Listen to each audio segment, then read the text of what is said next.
Jeeva cinema பார்வையாளர்களுக்கு வணக்கம். இன்றைய நேர்காணலில் திரை திறனாய்வாளர் ராஜகம்பீரன் அவர்கள். வணக்கம். வணக்கம். சத்யராஜ் மணிவண்ணன் காம்போங்கிறது தமிழ் சினிமாவில் ஒரு தவிர்க்க முடியாத 90களுக்கு பிறகு தமிழ் சினிமா வரலாற்றை எழுதினால் சத்யராஜ் மணிவண்ணன் காம்போ ரொம்ப முக்கியமானது. 90களுக்கு பிறகுங்கிறத விட 80கள் அவர் வில்லனாக இருக்கும்போதே மணிவண்ணன் சத்யராஜ் கூட்டணி உருவாயிடுச்சு. 90களுக்கு பிறகு அந்த நையாண்டி நக்கல் அப்படிங்கிறது பெரிய அளவில் இதாச்சு. நீங்கள் இந்த மணிவண்ணன் சத்யராஜ் இந்த கூட்டணி இந்த காம்போ அவர்கள் தமிழக சினிமாவில் தமிழக அரசியலில் பண்ண அந்த நக்கல் நையாண்டி அதை மக்கள் எப்படி எதிர்கொண்டாங்க பார்த்தாங்க அப்படிங்கிறத எப்படி நீங்கள் பார்க்குறீங்க ஒரு சினிமா அப்சர்வராக? மணிவண்ணன் அடிப்படையில் ஒரு கதாசிரியர். கிழக்கே போகும் ரயில் திரைப்படத்துக்கு அவர் முதல் முறையாக அந்த படத்தை பற்றி ஒரு கடிதத்தை பாரதி ராஜாவுக்கு எழுதி அந்த விமர்சனத்தின் வழியாக அவர் மனதிலே அவர் இடம் பிடிக்கிறார். அப்படி அவர் சினிமாவுக்குள் வரும்போது அவர் முழுக்க முழுக்க ஒரு கதாசிரியராக மாறி இருக்கிறார். ஒரு உதவி இயக்குனராக மட்டும் இல்லாமல் நிழல்கள்ங்கிற படம் அவருடைய கதை.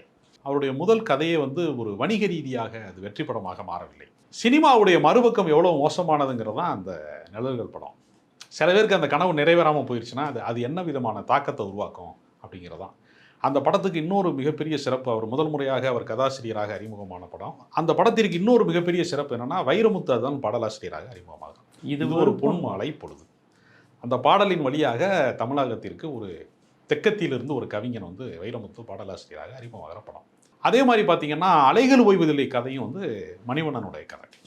மதங்களுக்கு அப்பாற்பட்டது காதல்னு சொன்ன படம். அப்போது ஒரு சீரியஸான ரைட்டராக தான் அவர் உள்ளே வர்றாரு.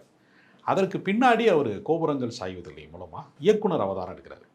இப்படி இயக்குனர் அவதாரம் எடுத்து ஒரு வரிசையாக நிறையா படங்கள் பண்ணுறாரு. 100வது நாள் 24 மணி நேரம் படங்கள் பண்ணிகிட்டே இருக்கிறார். கலைஞர் கதை வசனத்தில் கூட பாலைவன ரோஜாக்கள் அப்படிலாம் நிறையா படங்கள் பண்ணுறாரு. அது எம்ஜிஆர் ஆட்சியில் வந்தது. ஆமாம், 50 படங்கள் இயக்கியிருக்கிறார்.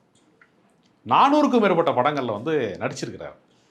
ஆனால் அவர் நடிகராக தான் மனதில் ஆழமாக. ஆமாம், 90களுக்கு பிறகு நடிகர் தானே. ஏன்னா நகைச்சுவை நடிகராகவும் இருந்ததுனால அவருடைய அந்த எடக்கான பேச்சு, அந்த கோயம்புத்தூர் குசும்பு இருக்கு இல்லையா, அது அவருடைய மிகப்பெரிய வெற்றிக்கான ஒரு விஷயம். ஆனால் இந்த இடத்துல நான் குறிப்பிட விரும்புகிறது என்ன அப்படின்னா, தமிழ் சினிமா 2 வகையாக இருக்குது. ஒன்று கோடம்பாக்கம் இந்த பக்கம் இருக்கிற சினிமா, அந்த பக்கம் ஆழ்வார்பேட்டை சினிமா. சரி, இதுவும் சரியாக சொன்னால் இதுவும் ஆரிய திராவிட யுத்தம் தான். கிட்டத்தட்ட அந்த வேறுபாடு தான். நீங்கள் அந்த ஆழ்வார்பேட்டைக்கு அங்கிட்டு உள்ள சினிமான்னு வரும்போது கமலஹாசன், மணிரத்னம், பிசி ஸ்ரீராம், ஜுஜாதா, பாலகுமாரன் அப்படி போயிடும். இந்த பக்கம் கோடம்பாக்கம் சினிமாங்கிறது எப்படி இருக்கும்னா பாரதி ராஜா, மணிவண்ணன் இந்த மாதிரியான சென்னையவே சினிமா அடிப்படையில் 2 கூட அந்த பகுதியில் இருக்கிறவங்க இதை மதிக்கிறதே இல்லை. இவங்கெல்லாம் இவங்க எடுக்கிறதுலாம் சினிமாவே கிடையாது அப்படிங்கிற ஒரு கருத்தியில் அந்த பக்கம் இருக்கு. ஏன்னா அவங்க உலக சினிமா அந்த சினிமா அப்படின்னு வேறு விஷயங்களுக்குள்ள நம்ம தான் நாகரிகத்தை அறிமுகப்படுத்துகிறோம் அப்படிங்கிற இடத்துல இதெல்லாம் திரைப்படங்கள் வரிசையிலேயே அவங்க சேர்க்குறது. ஆனால் எனக்கு தெரிஞ்சு மணிவண்ணன் சத்யராஜினுடைய அந்த கூட்டணி மாபெரும் வெற்றி பெற்றது அமைதிப்படம் தான். அமைதிப்படையை அடிச்சுக்கிற இன்னொரு அரசியல் படம் இல்லைன்னு நான் நம்புகிறேன். ஏன்னா எம்ஆர் ராதாவுடைய ரத்த கண்ணீருக்கு பின்னாடி மிக முக்கியமான ஒரு அரசியல் படமாக அமைதிப்படையை சொல்லலாம். அதுலேயும் குறிப்பாக அது திராவிட இயக்க விமர்சன படம் தான். அது ஒரு ஏறத்தால என்ன சொல்லப்போனால் திமுகவை விமர்சனம் பண்ணி தான் அதில் அந்த நேரம் வைகோ கட்சி ஆரம்பித்த நேரம் வைகோவை பிரதிபலிக்கக்கூடியதாகவும் அந்த படம் கொஞ்சம். இவங்க 2 பேருமே மதிமுக அனுதாபிகளாக இருந்தாங்கல்ல. தாய் மாமன் மாமன் மகள் அமைதிப்படை அந்த டீம் சமீபுல்லா கரெக்டாக வைகோ கட்சி ஆரம்பித்த காலகட்டம் 93. அவர் கருப்பு துண்டை போட்டுக்கிட்டு தான் அப்படியே சத்யராஜ் அப்படியே வைகோ மாதிரியே நடந்து வருவார். அமைதிப்படையிலே ஒரு சீனில் ஒரு போராளி, ஒரு தலித் போராளி மாதிரி ஒரு காட்சி வரும். உன் பேர் என்னன்னு கேட்டால் கோபால் சாமி. அது சென்சாரில் கட் பண்ணியிருப்பாங்க. சத்யராஜ் கேட்பார் உன் பேர் என்னன்னா கோபால் சாமின்னு அதை சென்சாரில் கட் பண்ணி சொல்லுவாங்க. அந்த அளவுக்கு தீவிரமான வைகோ ஆதரவாளராக மணிவண்ணனும் சத்யராஜும் இருந்திருக்கிறாங்க. அது ரொம்ப முக்கியமான விஷயம் என்னன்னா, மணிவண்ணன்ட்ட ஒரு கொள்கை பற்று இருந்துச்சு. அவர் உதவி இயக்குனர் எப்படி தேர்வு செய்வார் அப்படின்னா, இப்போ பூரா கார்பரேட் செக்டராக மாறிட்டாங்க. அன்றைக்கு அவர் உதவி இயக்குனர் எப்படி தேர்வு செய்வார்னா, அவனுக்கு என்ன அரசியல் பார்வை இருக்கிறது, அவனுக்கு என்ன சித்தாந்தம் இருக்கிறது அப்படின்னு தெரிஞ்சு தான் அவர் உதவி இயக்குனராக சேர்ப்பார். ஓரளவுக்கு சமூக நீதியை உதவி இயக்குனர்கள் தேர்வில் பயன்படுத்தியவர், முறைப்படுத்தியவர்னு சொன்னால் மணிவண்ணனை சொல்லலாம். ஏன்னா அவர்கிட்ட உதவி இயக்குனராக இருந்தவர் தான் விக்ரமன், செல்வ பாரதி, சீமான், சுந்தர்சி இவங்க எல்லாருமே இவர்கிட்ட இருந்து வந்தவங்க தான். அதனால் அது இன்னொன்று பெரிய ஆச்சரியமான விஷயம் என்னென்னா, ஒரு கதையை எழுதி அதை ஸ்கிரிப்டாக மாற்றி அதை டைலாக் பிரித்து அதுக்கான என்னென்ன விஷயங்கள்லாம் தேவைங்கிறத பூரா திட்டமிட்டுட்டு அப்புறம் தான் ஷூட்டிங் எல்லோரும் போவாங்க. சரி, இவர் என்ன செய்வார்னா, சத்யராஜோட ஒரு முறை பேசிகிட்டே இருந்திருக்கிறாரு. ஏன்னா ரொம்ப நாளாச்சு ஷூட்டிங் போய் மணி அப்படின்னு அவர் ஏதோ சொல்லியிருக்காரு. அதனால் என்ன போயிடலாம் அப்படின்னா டக்குன்னு ஆனந்த் சினி சர்வீஸ்க்கு ஃபோன் போட்டு எல்லாமே ரெடி பண்ணுங்கள், நம்ம பொள்ளாச்சிக்கு போயிடலாம். யோ என்னையா திடீர்னு போன போட்டு சொல்கிற அப்படின்னு அவர் கேட்கும்போது, கதை அது போகிற வழியில் பண்ணிக்கலாம்யா, காரில் பொள்ளாச்சியிலிருந்து போகிற வழியில் யோசிக்கலாம். அப்படி போகிற வழியில் யோசிச்ச கதை தான் அமைதிப்படைன்னு சொல்கிறாங்க. ரொம்ப ஒரு ஆட்சி காரில் போய்கிட்டே பொள்ளாச்சி போயிட்டு. ஆமாம், பயணத்தில் போகும்போது அதாவது எவ்வளவு கிரியேட்டிவிட்டி அவர் இருந்திருக்கிறாரு அப்படிங்கிற ஒரு விஷயம் இருக்கு இல்லையா. அவர் நினச்ச உடனே ஒரு சீனை வந்து, அதாவது என்னன்னா எல்லாருமே பேப்பரில் எழுதிட்டு படம் எடுப்பாங்க. இவர் வந்து படம் எடுத்து அந்த சீனை வந்து நடித்ததுக்கு பின்னாடி அவர் சொல்லி காட்டுவாரான், டைலாகை சொல்லி காமிச்சிட்டு எடுத்த பின்னாடி அந்த அசிஸ்டன்ட் டைரக்டர் வந்து அதை எழுதிக்குவாராம். அப்படியே தலைகீழ உள்டாவார். அவர் எல்லா நேரமே அந்த ஞானத்தோடு இருந்திருக்காரு. ஏன்னா தீவிர வாசிப்புடையவராக அவர் இருந்ததுனால நிறைய புத்தகங்கள் இப்போ என்ன அப்டேட்டில் வந்திருக்கு, இப்போ யார் புதுசாக இது பண்ணியிருக்கா அப்படிங்கிறத சொல்லிக்கிட்டே இருந்தார். மானாமதுரை கலை இரவுக்கு வந்து அவர் வந்து மணிவண்ணன் வந்து வந்தார். தாமேசா அது. ஆமாம், அப்போ வந்து பாஜக திமுக கூட்டணி இருந்த நேரம். அப்போ கடுமையாக திமுக விமர்சனம் பண்ணி இதுக்கு மேலே எதுக்கியா கட்சி நடத்தணும் அப்படிங்கிற அளவுக்கு கோவப்பட்டு அவர் பேசினார். இது மாதிரியான தன்மைகள் இருக்கும். அப்புறம் வந்து அந்த விஐபிக்கான பந்தா இருக்குல்ல, அதை வந்து ஒரு துளி கூட அறியாதவர் அவர் வந்தார். இப்போ வழக்கமாக நிகழ்ச்சிக்கு போகும்போது நீங்கள் இப்போ ரொம்ப பெரிய தத்துவம், சமூக நீதி, சமத்துவம், கோட்பாடுகள், பொது உடைமை எல்லாம் பேசுவான். நிகழ்ச்சிக்கு போகும்போது வந்து கடுமையான அவனுடைய நிபந்தனைகள் இருக்குது பாருங்கள். நான் இப்படி தான் வருவேன், ஸ்டார் ஹோட்டலில் தான் தங்குவேன், ஃப்ளைட்டில் தான் வருவேன் அப்படிலாம் சொல்லுவாங்க இல்லையா. இவர் அந்த நிபந்தனைகள்லாம் விதிக்கிறத விட்டுட்டு அவருக்கு நேர நெருக்கடி இருக்கும். மானத்தில் வர்றது தப்பு கிடையாது, நேர நெருக்கடி இருக்கும். அதையெல்லாம் தாண்டி அவர் என்ன செய்வா தெரியுமா, அந்த நிகழ்ச்சி நடத்துகிறவங்களுக்கு நெருக்கடி இருக்காங்கிறத விசாரிச்சு பல முறை வந்து அவர் நிதி கொடுத்துருக்காரு. நிறைய பேர், நிறையா கூட்டங்கள் நடக்கிறதுக்கு. இது ஆச்சரியமாக இருக்கும். சீஃப் கெஸ்ட்டாக வரவங்க எங்கேயாவது நிதி கொடுத்து நீங்கள் பார்த்துருக்கலாம். சீஃப் கெஸ்ட்டாக அமௌண்ட் வாங்கிட்டு தானே வருவாங்க, காசு வாங்கிட்டு தானே நிகழ்ச்சிக்கே வருவான். இவர் அதுக்கு நேர் உள்டாவா, எப்படி படம் எடுக்கும்போது வந்து எல்லாத்தையுமே வந்து ஸ்பாட்டில் சொல்லிட்டு நடிக்க வச்சுட்டு அப்புறம் அதை எழுதி பிரதி எடுத்தாங்களோ அதே மாதிரி நிகழ்ச்சிக்கு போகிற இடத்துல வந்து பணம் கொடுத்துருக்காரு நிறையா. அப்புறம் வெளிப்படையான மனிதராகவே இருந்திருக்கிறார். தன்னுடைய அரசியலை ஒழித்து வைத்துக் கொள்ளக்கூடியவங்க இருக்காங்க ரொம்ப பேர். சில பேர் எனக்கு தெரிந்து பல இயக்குநர்கள் இருக்காங்க, முற்போக்கு சிந்தனை இருக்கும், தனித்த அறைகளில் வந்து பயங்கரமாக பேசுவாங்க. ஆனால் அவங்க படங்களில் அந்த சாயல் வராமல் மெயின்டைன் பண்ணுவாங்க. ஒரு சாயல் கூட அந்த படத்தில் அது வராது. ஏன்னா எல்லாருக்கும் நல்லவனாக இருக்கணும்னு ஒரு ஆசை அவங்களுக்கு. அப்படி நடைமுறை கோச்சுக்குவாரோ, அவர் கோச்சுக்குவாரோ இல்லை, அது ஆட்சியில் திடீர்னு வந்து அவார்டுக்கு போகும் படம், எங்கேயாவது முக்கியமான ஒரு இடத்துக்கு போவோம், இவர் இந்த கோட்பாடு உடையவர் அப்படின்னா புறக்கணிக்கப்பட்டுருவோம், நமக்கான அங்கீகாரம் கிடைக்காது அப்படின்னு மறைச்சி வச்சுருப்பாங்க ரகசியமாக. ஆனால் அவர் என்ன செஞ்சாருன்னா, விஸ்வரூபம் படம் வந்தப்பெல்லாம் மிக கடுமையாக வந்து கமலஹாசன் விமர்சனம் பண்ணியிருக்காரு. அவர் அந்த ஆடியோலாம் இன்னும் நீங்கள் காணொலி எல்லா யூடியூப்லையும் இப்போ இருக்குது. நீ எதுக்கு அமெரிக்கா போகிறேன்னு சொல்கிறேன்னு தெரியும் அப்படிங்கிற மாதிரி பேசுனது, வெளிப்படையாக பேசுகிறார். அதை இப்பொழுது வெளிப்படையாக வந்து நம்ம வந்து ஒரு திரைக்கலைஞர்கள் பேசுறது அப்படிங்கிறது ரொம்ப அபூர்வமான விஷயம். கமலஹாசன் மாதிரி ஒரு பெரிய நடிகரை பகிச்சுக்கிறது சாதாரண விஷயம். ஆமாம், அது கடுமையான விஷயம்.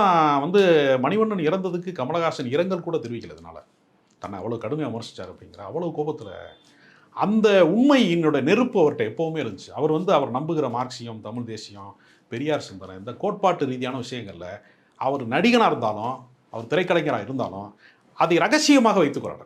சில பேர் கொள்கை வந்து ரொம்ப ரகசியமாக வச்சுருக்கான், யாருக்கும் தெரியாமல் மெயின்டைன் பண்ணுறது. அதாவது என்ன சொல்கிறதுனா, ஒரு ரகசிய உறவு போல் மெயின்டைன் பண்ணுறாங்க பல பேர். இந்த தனக்கு சொத்து வாங்கி போட்ட யாருக்கு தெரியக்கூடாது, கருப்பு பணம் சொல்கிறாங்கல்ல, அது மாதிரியே தான் சில விஷயங்கள் இன்றைக்கி சொல்கிறாங்க. திரைப்படங்கள் வந்து புரட்சிகரமான படம் என்னன்னு கேட்டால் தோழருங்கிற வார்த்தையை பயன்படுத்துகிறாங்கலாம் இன்றைக்கி பேசுகிறாங்க. அது ஆரோக்கியமான விஷயம்தான். 35 வருஷத்துக்கு முன்னாடியே தோழர் பாண்டியன் படம் எடுத்தாருங்க. தோழர் பாண்டியன், அதில் யாருன்னா கதாநாயகன் ஒரு ஆட்டோ சங்க தொழிலாளர். அந்த ஆட்டோ சங்கத்துக்கு பேர் என்னன்னா அம்பேத்கர் தொழிலாளர் முன்னணி. அதனுடைய தலைவராக சத்யராஜ் இருப்பார்.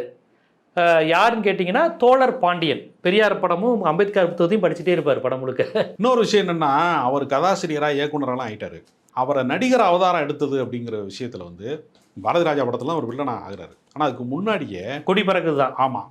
ஆனால் அந்த நிறையா முறை என்ன செஞ்சுருக்காரு, சின்ன சின்ன கதாபாத்திரங்கள் வந்திருக்காரு. சத்யராஜ் அதை தூண்டிக்கிட்டே இருந்திருக்கிறார். ஸ்பாட்டில் அவருடைய நடவடிக்கையெல்லாம் பார்த்துட்டு நீ நடித்தா நல்லா வரும் மணி அப்படின்னு அவர் தொடர்ந்து சொல்லிக்கிட்டே இருந்திருக்கிறார். சத்யராஜ் வந்து இவருக்கு மட்டும் கிடையாது, யாரை சந்திச்சாலும் இவனுக்குள்ள ஒரு நடிகை இருக்கிறானாங்கிறத முதல்ல கண்டுபிடிக்கக்கூடிய சக்தி வந்து சத்யராஜுக்கு உண்டு. அது நிறையா பேருக்கு அவர் சொல்லியிருக்கிறார். அவர் சொன்னதும் நடந்திருக்கு அப்படியே. அதனால் மணிவண்ணனை வந்து ஒரு நடிகராக மாற்றியதில் சத்யராஜுக்கு ஒரு மிகப்பெரிய பங்கு இருக்கிறது. அது ஒரு முக்கியமான ஒரு விஷயம். அது அமைதிப்பட ஒன்றே போதும். அவருடைய ஒட்டுமொத்த அரசியல் கோபத்தையும் அதை வந்து அந்த கோபத்தையும் கொந்தளிப்பையும் ஆவேசத்தையும் அவ்வளவு கிண்டலும் கேலியுமா வந்து இந்த சாதி கர்மாந்திரத்தை யார் கண்டுபிடிச்சா அப்படின்னு சொன்னேன்னா அதுக்கு அந்த டைலாக் அது போட்டிருப்பாங்க. உங்களுக்கு நினைவு இருக்காது? தெரியும். மணி பிடிக்கிறவன் கண்டுபிடிச்சா இந்த மந்திரி மாதிரி கெட்டியாக பிடிச்சிக்கிட்டாங்கன்னு சொல்கிறது.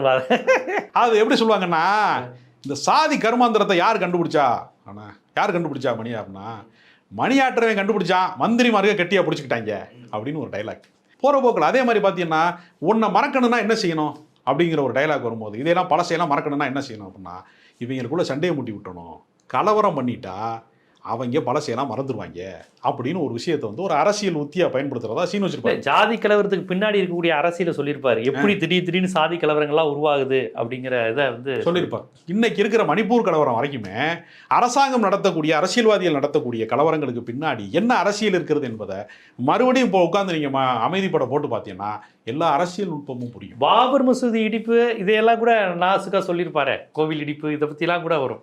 அந்த அளவுக்கு துணிச்சலாக வரக்கூடிய ஒரு இயக்குனர் தான். அதுவும் அந்த அமைதிப்படை வந்து கமர்ஷியல் ரீதியாகவும் வெற்றி பெற்றது அந்த படம். இல்லை, அதுக்கு என்ன காரணம்னா அரசியல்வாதியினுடைய மறுபக்கம் இருக்கு இல்லையா, அதை பூசி முழுகாம அப்பட்டமா சொன்னது இருக்கு இல்லையா.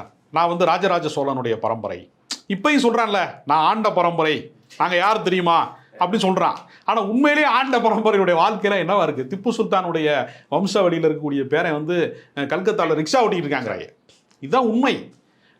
உண்மையிலேயே ஆண்ட பரம்பரைன்னு சொல்லிக்கிறவனுடைய வம்சாவளியினருக்கு அவன் என்ன எந்த தலைமுறையில் என்னவா இருக்கிறான்னு யாருக்குமே தெரியாது.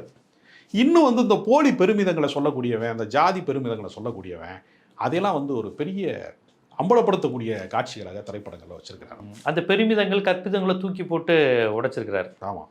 இன்னொன்று உள்ளத்தை அளித்தால கூட என்ன கரெக்டை வந்து எப்படி நீ காப்பாற்றின, சினிமாவில் கதாநாயகன் வந்து ஒரு சீனில் வந்து காப்பாற்றுவான்னு சொல்கிறாங்க இல்லை, கரெக்டை வந்து எப்படி காப்பாற்றின அப்படின்னு ஒரு டைலாக் போயிட்டு அதுக்கு ஒரு டைலாக் கமெண்ட் டைலாக்கு, தம்பிக்கு ஏதோ வேலை வெட்டி இல்லைன்னு தெரியுது அப்படி இந்த மாதிரி தான் அவர் சொல்லுவார். ரொம்ப சீரியஸாக ஒரு நம்பகத்தன்மையாக சொல்கிற விஷயம் இருக்கு இல்லையா, ரொம்ப பில்டப் பிம்பத்தை உயர்த்துறதுக்காக இமேஜ் பில்டப் இருக்கு இல்லையா, அந்த பில்டப் சீனெல்லாம் அவர் காலி பண்ணிட்டு போட்டுருவார். ரொம்ப மோசமான முறையில் காலி பண்ணிடுவாப்புல, ஒரு சின்ன கமெண்ட்டில் காலி பண்ணிடுவார். அதான் அவர் வேலை வெட்டியே இல்லாத பொம்பளை பிள்ளை பின்னாடி சுற்றிக்கிட்டு அவளை காப்பாற்ற நினைச்சிருக்கேன்னா தம்பிக்கு எந்த வேலை வெட்டி இல்லை, வேலை வெட்டி இல்லை. ஏன்னா திடீர்னு என்னடா இவ்வளவு கூட்டமாக இருக்குது, நம்ம நாட்டில் நிறைய பேருக்கு வேலை வெட்டி இல்லைப்பா, அதான் கூட்டமாக இருக்குது. இதை ஒரு பெரிய விஷயத்தை போகாமல் போகிற போக்கில் வந்து அவர் ஒரு அரசியல் கமெண்ட்டை வந்து சொல்லக்கூடிய ஒரு இடம் வந்து அவர் படங்களில் தொடர்ந்து இருக்கு. அது போக அடிப்படையில் மிகப்பெரிய மனிதாபிமானம் கொண்டவராக இருக்க. ஒரு உதாரணத்துக்கு இயக்குனர் அகத்தியன் வந்து இயக்குனர் ஆகிறதுக்கு முந்தைய காலகட்டத்தில் மிக கொடிய வறுமையில் போராட்டத்தில் அலைஞ்சிட்டு இருந்த நேரத்தில் திடீர்னு அவங்க அப்பா தவறி போயிடுறாரு. அந்த இறப்புக்கு அவர் ஊருக்கு போகணும் அப்படிங்கிற சூழ்நிலை வருகிற போது நண்பர்கிட்ட ஒரு 100-200 கைமாத்து வாங்கி கஷ்டப்பட்டு போயிட்டு வந்துட்டார். திரும்பி வந்து அந்த 16ஆம் நாள் காரியம் பண்ணணும் அப்படிங்கிறதுக்கு கையில் அவர் காசு இல்லை. இப்போ யார்டா கேட்கறதுன்னு சொல்லி இயக்குனர் அகத்தியன் வந்து ரொம்ப மனசஞ்சலத்தோடு போய் மணிவண்ணனை பார்த்துருக்காரு. பார்த்துட்டு என்ன சொல்லியிருக்காருன்னா, என்னோடய ஸ்கிரிப்ட் ஒன்று இருக்குது, ஏன்னா ஒரு டைரக்டரு பிரபலமான இயக்குனர், என்னோடய ஸ்கிரிப்ட் ஒன்று இருக்குது, ஒரு அடமானம் வைக்கிற மாதிரி, இதை வச்சுக்கிட்டு எனக்கு ஒரு 1500 பணம் கொடுங்க, அன்றைய காலகட்டத்தில் ஒரு 1500 பணம் கொடுங்க அப்படின்னு கேட்டிருக்காரு. மணிவண்ணன் அப்படியே யோசிச்சிட்டே இருந்துட்டு கொஞ்சம் இருப்பா அப்படின்னு சொல்லிட்டு அவர் பணத்தை கொண்டு வந்து கொடுத்துட்டு ஸ்கிரிப்டை எடுத்துகிட்டு போயிரு, எந்த சூழ்நிலையிலையும் யார்கிட்டையுமே இந்த மாதிரி ஸ்கிரிப்ட் கொடுக்கக்கூடாது, எவ்வளோ கஷ்டம் இருந்தாலும், ஏன்னா ஒருத்தருடைய வாழ்க்கை எப்படி மாறும்னு தெரியாது சினிமாவில் அப்படின்னு சொல்லி பணத்தை கொடுத்து அனுப்பிச்சி விட்டார். அதுக்கு பின்னாடி அவர் போராடி காதல் கோட்டையெல்லாம் எடுத்து பிரபலமாகி மிகப்பெரிய ஆளாகிட்டார். மணிவண்ணனா பல படங்களில் கேரக்டர் நடிக்க வச்சிருக்கிறார். காதல் கோட்டையில் கூட வருவார். ஆமாம், அது ஃபோன் பேசுறது. ஆமாம், எல்லாம் அவர் எடுத்த படங்களில் பூரா நன்றி உணர்ச்சி காரணமாக கோகுலத்தில் செய்தியில் முக்கியமான கேரக்டர்ல. ஆமாம், அகத்தியனுடைய எல்லா படங்கள்லையுமே ஏறத்தாழ வந்து அவர் தொடர்ந்து நடித்தார். மணிவண்ணன் ஒரு நாள் கூப்பிட்டாரான், உனக்கு அவசரத்துக்கு ஒரு 1500 கொடுத்தேன், நான் எதையும் எதிர்பார்த்து கொடுக்கலப்பா, ஆனால் நீ தொடர்ந்து ஒரு 5 படங்களில் வந்து தொடர்ச்சியாக எல்லா படங்களையும் ஒரு 5 படங்களை நீ நடிக்க வச்சுருக்க, உன் மூலமாக நான் சம்பாரித்தது மட்டும் ஒரு 75 லட்ச ரூபாப்பா அப்படின்னு சொன்னார் அவர். நீ வந்து உன்னோட திறமையை வந்து நான் பெருசாக நினைக்கிறேன், அன்னைக்கு நீ இப்படி வருவேன்னு எனக்கு தெரியாது அப்படின்னு சொல்லக்கூடிய அந்த மனிதாயமானம் அவருக்குள்ள. எத்தனை பேர் சொல்லுவான், என்னைட்டு நீ வாழ்ந்தேன்னு தான் சொல்லுவான், உன்னைட்டு நான் வாழ்ந்தேன்னு சொல்கிறதுக்கு ஒரு மனசு. அது வேலை கொடுத்தவனே என்ன சொல்லுவான் தெரியுமா சினிமாவில், நான் தான் உன்னை வாழ வச்சேன்பா. இந்த வாழ வைக்கிறதுங்கிற வார்த்தை இருக்கு பாருங்க, ஒருத்தனுடைய வாழ்நாள் முழுக்க ஒருத்தன் பாதுகாக்க முடியுமா, பொருளாதாரமாவோ அவன் திறமையா இருந்தால் தான் ஒருத்தனை பாதுகாக்க முடியுமா, ஒரே ஒரு வாய்ப்பு கொடுத்துட்டு நான் தான் உன்னை வாழ வச்சேன் அப்படின்னு சொல்கிறது சினிமாவில் ரொம்ப சகஜம்.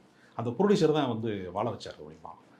அவர் படம் எடுத்தார் பிஸ்னஸுக்காக, அது ஓடும். பாலச்சந்தர் ரஜினி அதை அறிமுகப்படுத்தினார், இல்லைன்னு சொல்லல. அவருடைய தொடர்ச்சியான வெற்றிக்கு வந்து பாலச்சந்தர் காரணம்னு சொல்ல முடியாது, அவர் அறிமுகப்படுத்தினார், அந்த நன்றி உணர்ச்சியோட இருக்க முடியும் இல்லையா.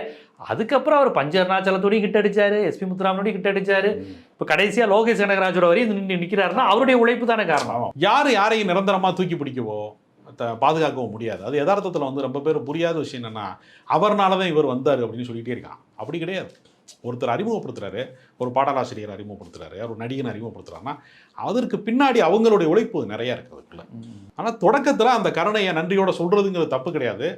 ஆனால் அதையே சொல்லிக்கிட்டு இருக்காங்க கொஞ்சம் பேர். அந்த தன்மையெல்லாம் மணிவண்ணன்ட்ட கிடையாது. அது ஒரு பெருந்தன்மை வந்து உண்டு. கிடையாது. ஆனால் ஒரு கெமிஸ்ட்ரி அப்படிங்கிற விஷயத்தை வந்து நிறைய பயன்படுத்துவாங்க. எனக்கு தெரிஞ்சு சத்யராஜ் மணிவண்ணன் கெமிஸ்ட்ரி இருக்குது பார்த்தீங்களா, அது வந்து 90களில் பயங்கரமாக அந்த தாய் மாமன், மாமன் மகள், குறிப்பாக அந்த 2 படத்துலேயே வந்து அவங்க 2 பேருடைய கமெண்ட், அந்த பொலிட்டிக்கல் சமகால அரசியல் அடிக்கிற கமெண்ட்டு பயங்கரமானது. ஆக்சுவலி அது படம் வந்து குரு தனபால் படம். இந்த அதில் வந்து தாமரக்கனி வந்து அந்த சட்டசபையில் அந்த மோதிரம் வீரபாண்டியா அது அந்த நேரத்தில் பரபரப்பு. அதையெல்லாம் அசால்ட்டா வந்து திரைப்படத்தில் தாமரக்கனி ஒரு ஆளை அடிச்சுட்டு ஏன் அந்த மாதிரி அடிச்ச சட்டமன்றத்தில்னு கேட்டதுக்கு அவரை தட்டி கொடுத்தேன்னு சொல்லிட்டாங்க. அவனுக்கு உடம்புலாம் வீங்கி போச்சு பின்னாடி.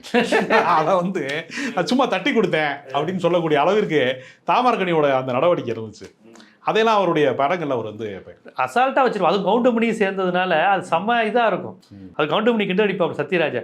இப்பெல்லாம் சட்டமன்றத்துக்கு ஒன்ன மாதிரி வாட்ட சாட்டமான ஆளுதாயா கரெக்டே அடி வாங்கணுங்கிற சத்யராஜ் கேட்பல. அப்போ இந்த அரசியலுக்கு வர்றதுக்கு பேசிக் குவாலிஃபிகேஷன் படிப்பு அதெல்லாம் தேவையே இல்லைப்பா.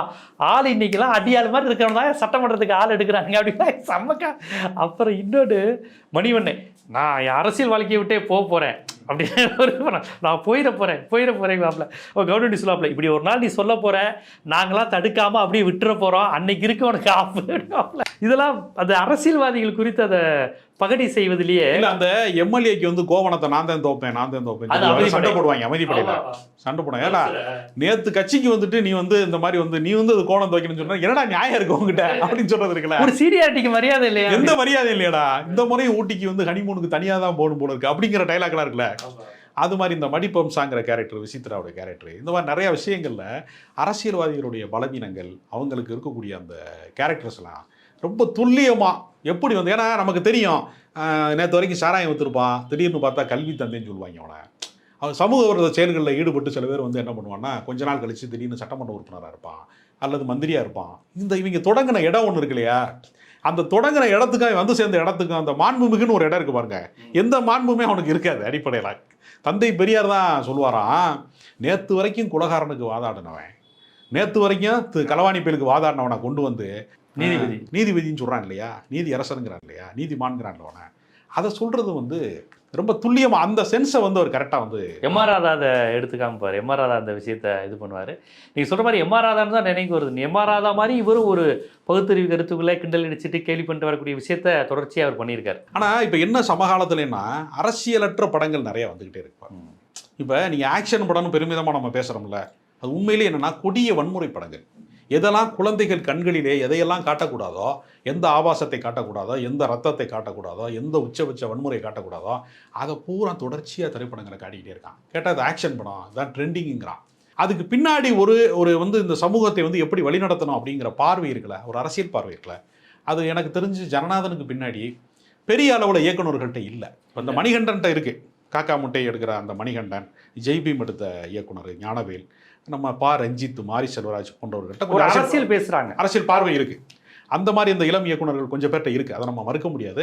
ஆனால் முழுமையாக அரசியல் பேசக்கூடிய திரைப்படங்களுக்கான தொடர்ச்சின்னு ஒன்று இருக்குல்ல, அது ரொம்ப அதாவது வெகுஜன தன்மையோடு சொல்லக்கூடிய ஒரு தொடர்ச்சி இருக்குல்ல, அது இவ்வளோ ஹியூமர் கலந்து சொல்கிறது அப்படின்னு இருக்குல்ல, அது எம்ஆர் ராதா இடத்துக்கு பின்னாடி மணிவண்ணனுக்கு தான் அந்த இடம் பொருந்தும். மற்றவர்களுக்கு வந்து அதை சீரியஸாக அணுகிறாங்க. அவங்க இந்த ஹியூமர் சென்ஸோடு அணுகிறதுன்னு ஒன்று இருக்குல்ல, அந்த இடம் வந்து மணிவண்ணனுக்கு மட்டுமே, மணிவண்ணனுக்கு மட்டும்தான் அது இருக்குன்னு பார்க்குறீங்க. இந்த நிலையில் தான் மணிவண்ணனை பற்றிய ஒரு புத்தக வெளியீட்டு விழா பேச்சு குறித்து வரும்போது, இந்த இப்போ உள்ள சூழலில் மோடியா சத்யராஜும் அமித்ஷாவா மணிவண்ணனும் இருந்து அமைதிப்படையினுடைய அடுத்த பார்ட் எடுத்தால் ரொம்ப நல்லாயிருக்கும் அப்படிங்கிற மாதிரி ஒரு பேச்சு வந்திருக்கு. உண்மையிலேயே எனக்கு அதை கேட்கும்போது தான் மணிவண்ணனை ரொம்ப மிஸ் பண்ணுறோமோ அப்படிங்கிற ஒரு ஃபீலிங் வருது. ஆமாம், நீங்கள் அது எப்படி அரசியலோட நுட்பங்களை புரிஞ்சு அவர் மோடி கேரக்டர் பண்ணும்போது, மோடி வந்து அடிப்படையில் எப்படி வந்து ஒரு விளம்பர பிரியர், மயிலுக்கு வந்து உணவு கொடுக்குறாரு, அவர் வந்து சர்வதேச பிரச்சனையெல்லாம் தீர்த்துருவார், மணிப்பூர் பிரச்சனையை அவரால் தீர்க்க முடியாது, இந்த மாதிரி அவருடைய அந்த 2 வாழ்க்கை இருக்கு இல்லையா. ஒரு பக்கம் வந்து அவர் தன்னை வந்து ஒரு பெரிய புனிதராக காட்டிக்குவார், இன்னொரு பக்கம் வந்து அவர் மதவெறிக்கு எதிரான ஒரு மதவெறி கோட்பாட்டுகளுக்கான அந்த குரலை அவர் பேசுவார், அப்படிங்கிற பல விஷயங்கள் இருக்கு இல்லையா. இந்த இரட்டை வேடம் பண்ணக்கூடிய ஒரு அரசியல்வாதி கேரக்டருக்கு சத்யராஜால மிக சிறப்பாக நடிக்க முடியும். மணிவண்ணன் இல்லை அப்படிங்கிற இடத்துல சந்தான பாரதி மாதிரி ஒரு ஆள் அமித்ஷா போட முடியும். அந்த வாய்ப்பும் இருக்குது தோற்றத்தில். ஏன்னா பாஜகக்காரருக்கு அமித்ஷா யாரு, சந்தான பாரதி யாருன்னு தெரியாமல் கொஞ்சம் ஊரில் போஸ்ட்லாம் அடிச்சிருக்காங்க. அவங்களுக்கு இன்னும் ஆட்களே சரியாக தெரியல, ஓரளவுக்கு விவரம் இல்லாத ஆட்களை ரெடி பண்ணி வச்சுருக்காங்க அந்த மாதிரி கட்சிகளில்.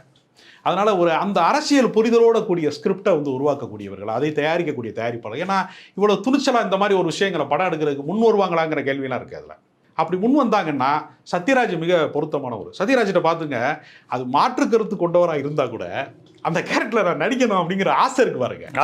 ரொம்ப சந்தோஷமா அதை சொல்றாரு. இன்னொன்னு அவர் வில்லன் கேரக்டருக்கு இயல்பா பொருத்தமானவர் தானே. யாரு அங்க இருந்து நான் தொடங்குச்சு அவருடைய. அதனால அவர் ஹீரோவாவும் பண்ண முடியும், வில்லனாவும் பண்ண முடியும். ஆமா, அதனால அது ரெண்டுக்குமே இது பண்ணவர்.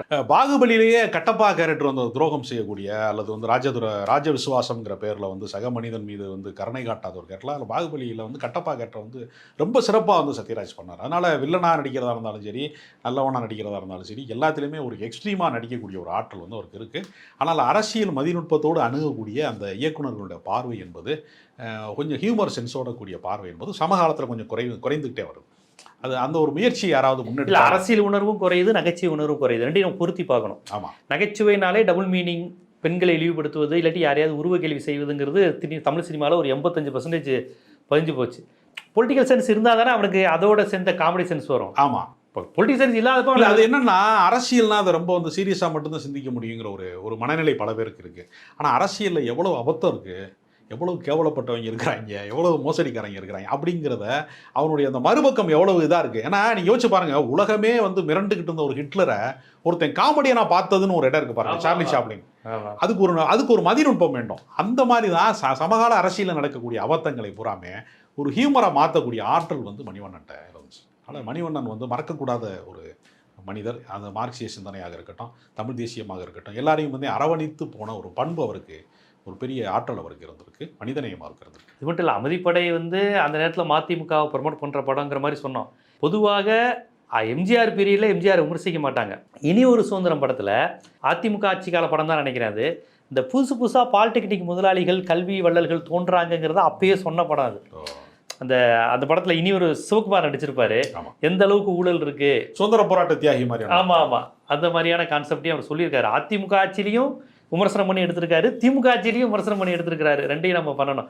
இன்னொன்று தாய்மாமன் படம், அதுல பாத்தீங்கன்னா அந்த எஸ்டிஎஸ்ன்னு ஒரு அமைச்சர் வந்து அந்த வேன்ல ஜெயலலிதா பின்னாடி தொங்கிட்டு போனார். ஆமா, ரொம்ப ஃபேமஸா வந்து பெரிய ஆளு. ஆமா, அவரு எம்ஜிஆர் அமைச்சரவையில் எம்ஜிஆருக்கு ஒரு அறிவுரை சொல்றது, ஒரு ஆலோசனை கேட்கற அளவுக்கான ஒரு பெரிய ஆளுமையாக இருந்தவர். கடைசியில் ஜெயலலிதாவுடைய வேன்ல தொங்குனாருங்கிறது அன்னைக்கு பெரிய தொங்கி கீழே விழுந்துட்டாருல. தொங்கி கீழே விழுகல, தொங்கிக்கிட்டே போனார். அவருடைய முதுமையை கடந்து அவர் பதவிக்காக தொங்குனது வந்து ஒரு பெரிய விமர்சனத்துக்குள்ளாயிருச்சாரு. அதை ஃபோட்டோ எடுத்துட்டாங்க. இருக்க பார்த்து இப்போ மாதிரி காட்சி ஊடகம் அப்போ இல்லை, அதை ஃபோட்டோ எடுத்து பத்திரிக்கையில் போட்டாங்க. எஸ்டிஎஸ் வந்து எப்படி தொங்குறாரு பாருங்க, ஒரு கல்லூரி மாணவனை போல தொங்கிட்டாரு. அதை வந்து கிண்டல் பண்ணியிருப்பாரு. தாய்மாமன் படத்துல எதையோ மணிவண்ணன் மைக்கில் சொல்லிட்டு வரோம், இந்த இடத்தில் நான் குறிக்கொள்ள தாய்மார்களே அப்படின்னு மணிவண்ணை கிண்டல் முன்னாடி தொங்கிட்டார். தொங்குயா அப்படி சீட்டு வேண்டாம் தொங்கு அப்படின்னாரு. அதனால அவருடைய பொலிட்டிக்கல் கமெண்ட்ரி வேர்ல்டு பாலிடிக்ஸ்லாம் பேசுவார். இந்த இடத்தில் அமெரிக்க ஏகாதிபத்தியத்திற்கு நான் ஒன்று சொல்லிக்கொள்ள ஆசைப்படுகிறேன். சத்யராஜா யாரை கேட்பான், ஏய் பேசுறது பொள்ளாச்சி கவுண்டம்பட்டியில் பேசிக்கிட்டு அமெரிக்க ஏகாதிபத்தியத்துக்கு பேசி வைப்போம்டா இன்னும் புரியா போகுது அப்படி. இந்த இது இருக்குல்ல, அந்த படத்தோட கதை வேற ஏதோ இருக்கும். ஆனால் மணிவண்ணனோட ட்ராக்கு அவர் பாட்டுக்கு அவர் வழக்கமான அரசியல், அமெரிக்காவை கிண்டல் அடிக்கிறது, சாதி அமைப்பு கிண்டல் அடிக்கிறது அவர் பாட்டுக்கு போயிட்டு இருக்கிற தன்மையில் போயிட்டு இருக்கோம். இந்த நிலையில் உண்மையில் மணிவண்ணன் இருந்திருந்தால் அமைதிப்படையை வேற ஒரு கோணத்தில் அவரே எடுத்திருக்கலாம். வித்தியாசமா இரண்டாவது முறை அந்த படம் எடுத்தாங்க. அது ரெண்டாவது முறை பண்ணாரு நாகராஜ். இல்லை மணிவண்ணனே டைரக்ட் பண்ணாரு. சீமான் ஒரு கதாபாத்திரத்தில் நடிச்சாரு. நாகராஜ சோழன் எம்எல்ஏ. அந்த படம் பெரிய அளவில் போகல. அது காரணம் அந்த ஹியூமர் வந்து மறுபடியும் ஒர்க் அவுட் பண்ண முடியல. ஒரு விஷயத்த ஒரு முறை தான் சிறப்பாக செய்ய முடியும். அதுல கடுமையான திமுக எதிர்ப்பு பயங்கரமா இருந்தது. அதாவது கரகாட்டக்காரன் மாதிரியே அதே டீம் அப்படியே கங்கை அமரன், ராமராஜன், இளையராஜா எல்லாமே வச்சு அப்படியே திரும்ப ஒரு படம் எடுத்தாங்க, வில்லுப்பாட்டுக்காரன். அந்த படம் ஓடல. சினிமாவில் வந்து எப்பொழுதாவது நடக்கிற அற்புதம் மாதிரி இதெல்லாம் அது திரும்பி செய்யக்கூடாது. அது திரும்ப வந்து அது அமையாது. அப்படி திரும்ப ஷோலே படத்தை வந்து மறுபடியும் ரீமேக் பண்ணாங்க, நல்லா இல்லைன்ட்டான் பார்த்தேன் படம். அது அமையாது திரும்ப. அதாவது எத்தனை கேஸ் அட்டன் பண்ணாலும் டாக்டராக வந்து நான் ப்ராக்டிஸ் பண்ணிட்டு இருக்கேன் தான் சொல்லுவாங்க. எவ்வளோ கேஸ் அட்டன் பண்ணாலும் வழக்கறிஞர் என்ன சொல்லுவாங்கன்னா, நான் வழக்கறிஞரை ப்ராக்டிஸ் பண்ணிட்டு இருக்கேன்னு சொல்லுவாங்க. ஏன்னா உறுதியாக அந்த வழக்கில் ஜெயிச்சிருவார், உறுதியாக அந்த வந்து மருத்துவமனையில் வந்து உயிர் படைச்சிருவார் அப்படின்னு உறுதி சொல்ல முடியாது. சினிமாவும் அதே தான். சினிமா டைரக்ஷனுங்கிறதோ நடிக்கிறதோ ஒரு ப்ராக்டிஸ் தான். அது உறுதியான விஷயம் கிடையாது. யாருக்குமே வந்து தோல்வி படம் வரும், அல்லது யாருக்குமே வந்து எதிர்பாராத ஒன்று நடக்கும். அதை மீறி அவங்க வெற்றி பெற்றுக்கிட்டு இருக்கிறது தான் ஒரு மகத்தான கலைஞனுக்கான அடையாளமாக மாறும். கண்டிப்பாக மணிவண்ணனுடைய இயக்குனர் பணியாக இருக்கட்டும், நடிகராக இருக்கட்டும், அவருக்கு இருந்த அந்த அரசியல் உணர்வு எந்த அளவுக்கு நகைச்சுவைங்கிற அடிப்படையில் மக்களிடம் அரசியலை கடத்தியதாக இருக்கட்டும், இந்த மாதிரி நிறைய விஷயங்கள் பேசிக்கிட்டே போகலாம். இருந்தாலும் இப்போதைக்கு அந்த அமித்ஷா மோடின்னு சொன்னது இந்த காலகட்டத்துக்கு கொஞ்சம் பொருத்தமாக இருந்ததுனால அதை எப்படி பேசலாம் அப்படிங்கிற மாதிரி தான் கொண்டு போனேன். அப்படி ஒரு விஷயம் நடந்திருந்தால் உண்மையிலேயே நமக்கே பார்க்கணுன்னு ஆசையாக இருக்குது. அது பழைய முதல் பாகம் அமைதிப்படையை பார்க்கணுங்கிற மாதிரி ஆனால் ஒரு ஆர்வத்தை தூண்டியிருக்கோம். பார்ப்போம் அந்த மாதிரி விஷயங்கள்லாம் இனி மோடியை பற்றி படம் எடுத்தால் அது வந்து சென்சார் போர்டில் வெளியே வருமாங்கிற ஒரு காலகட்டத்தில் அது வாய்ப்பு இல்லை. ஏன்னா ஒளிப்பதிவு திருத்த சட்டம் போன்றதெல்லாம் கொண்டு வந்ததற்கு பின்னாடி ரீசென்சார் பண்ணணுங்கிற அளவுக்கு மோசமாக ஸ்டேட் அதிகாரம். அதனால வந்து பழைய படங்களை எல்லாம் இப்போ நம்ம பேசுகிற நினைவு கூர்ந்து இதெல்லாம் வந்து மறுதணிக்கை செய்யக்கூடிய அளவிற்கு ஒரு மோசமான ஒரு அதிகாரம் இன்றைக்கு துஷ்பிரயோகமாக மாறக்கூடிய சூழ்நிலைக்கு ஒன்றிய அரசு சென்று கொண்டிருக்கிறது. அதனால் இதை நாம் நகைச்சுவையாக கடந்து போனாலும் கூட யதார்த்தம் வேறொன்றாக இருக்கிறது. கருத்து சுதந்திரத்துக்கு ஒரு சவாலான காலமாகத்தான் இது இருக்கிறது. ஆனாலும் மகத்தான கலைஞர்களை மறக்கக்கூடாது என்பதற்காக இந்த நினைவுகளை நாம் பகிர்ந்து கொண்டிருக்கிறோம். கண்டிப்பாக ரொம்ப நேர்த்தியாகவும், அதாவது அவரை எப்படி புரிந்து கொள்ள வேண்டும், வெறுமனே ஒரு நகைச்சுவை நடிகரா ஒரு இயக்குனராக மட்டும் இல்லாமல் அவர் எந்த மாதிரியான அரசியல் பேசினார், அதை நீங்கள் சொன்ன மாதிரி தனக்குள்ள அறைக்குள்ளே பேசினாரா, திரையில் பேசினாரா, பொது வெளியில் பேசினாரா, மேடைகளில் பேசினாரா என்றால் எல்லா இடத்திலும் அரசியல் பேசியவராக இருந்திருக்கிறார். யாரையும் எதிர்க்க துணிஞ்சவராக இருந்திருக்கிறார். எல்லோருக்கும் உதவி செய்தவராக இருந்திருக்கிறார்னு பல்வேறு விஷயங்களை உங்களுடைய பார்வையிலிருந்தும் உங்களுக்கு தெரிந்த தரவுகளில் இருந்தும் நம்ம ஜீவா டுடே பார்வையாளர்களுக்கு எடுத்து வச்சுருக்கீங்க. மிக்க நன்றி.